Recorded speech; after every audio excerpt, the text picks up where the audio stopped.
యేసయ్య దగ్గరికి వచ్చారు, నమ్మారు, మారు మనసు పొందారు, బాప్తిజం కూడా తీసుకున్నారు, యేసయ్యలో ముందుకు వెళుతున్నారు.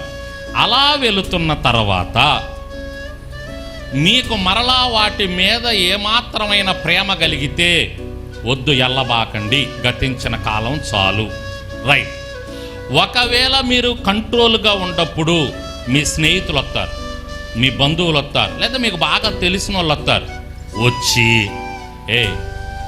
మనం అప్పుడు తాగాం కదా, ఒక్కసారి వెళ్ళి వేసుకొని వద్దాం రా అంటాడు. అప్పుడు మీరు చాలా జాగ్రత్తగా ఉండండి. వాడి మాట వినొద్దు. సాతాను పంపించాడు వాడిని మీ దగ్గరికి. ఆ పని చేద్దాంరా, అక్కడికి వెళ్దాంరా, అది చేద్దాంరా, ఇది చేద్దాంరా అని మిమ్మల్ని ప్రేరేపిస్తుంటారు. మీరు వెళ్ళదు. ఒక్కోసారి మిమ్మల్ని ప్రేరేపించిన తర్వాత మీరు వెళ్ళకపోతే మిమ్మల్ని తిడతారు కూడా, మిమ్మల్ని దూషించుచున్నారు. అబ్బో వచ్చాడండి పవిత్రుడు, అబ్బో వచ్చిందండి పరిశుద్ధురాలు, ఇంతకుముందు తిరగలేదా, ఇంతకుముందు చెయ్యలేదా, ఇంతకుముందు అన్ని చేసావుగా, అన్ని తిరిగావుగా, ఇప్పుడు పరిశుద్ధుడు అయిపోయావా, ఇప్పుడు పరిశుద్ధురాలు అయిపోయావా అని మిమ్మల్ని దూషిస్తారు, మిమ్మల్ని తిడతారు. మీకు పౌరుషం రావటం కోసం ఇలా మాట్లాడతారు. ఇది సాతాను చేసే పని.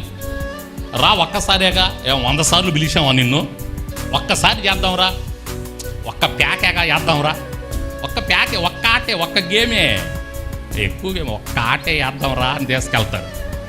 వెళ్ళిన తర్వాత ఒక్క ఆట 100 ఆటలు అయ్యి, ఆ 100 ఆటల వలన మరలా పూర్వస్థితికి వచ్చి గబ్బు అయిపోయి గందరగోళం అయిపోయి. ఇంకోటి ఏంది, లోకంలో వెళ్ళేవారి మీద దేవుని కృప ఉండదు, దేవుని చూపు ఉండదు. నీ మీద దేవుని చూపు ఉంటుంది. నువ్వు తేడా పడ్డావనుకో, దేవుడు నిన్ను మరలా తన దారిలోనికి తీసుకురావటానికి కొన్ని ముట్టికాయలు ఎత్తాడు, కొన్ని పరీక్షలు పెడతాడు, శోధనలు పెడతాడు. వాళ్ళు లోకంలో ఉండారండి, నువ్వు దేవుని దగ్గరికి వచ్చి ఉండవు, నువ్వు దేవుని బిడ్డవి. దేవుని బిడ్డవి అయ్యుండి నువ్వు మరలా వాళ్ళెవరో దూషిస్తున్నారనో, వాళ్ళెవరో ఎంకరేజ్ చేస్తున్నారు, ప్రోత్సహిస్తున్నారనో, చెబుతున్నారనో మరలా నువ్వు ఆ దారిలోకి వెళ్ళావనుకో, దేవుని చూపి మీద నీ మీద ఉంటుంది. కాబట్టి ఈసారి నువ్వు చాలా తేడా పడతావు, చాలా ఇబ్బంది పడతావు. కాబట్టి ఎవరు దూషించినా, ఎవరు ఎన్ని మాటలన్నా, ఇంకా శ్రమలు వస్తే రాని. నా యేసయ్య పడ్డ శ్రమల కంటే పెద్ద శ్రమలా? నా యేసయ్య పడ్డటువంటి ఇబ్బందుల కంటే పెద్ద ఇబ్బందులా? నా యేసయ్య కొట్టబడలేదా?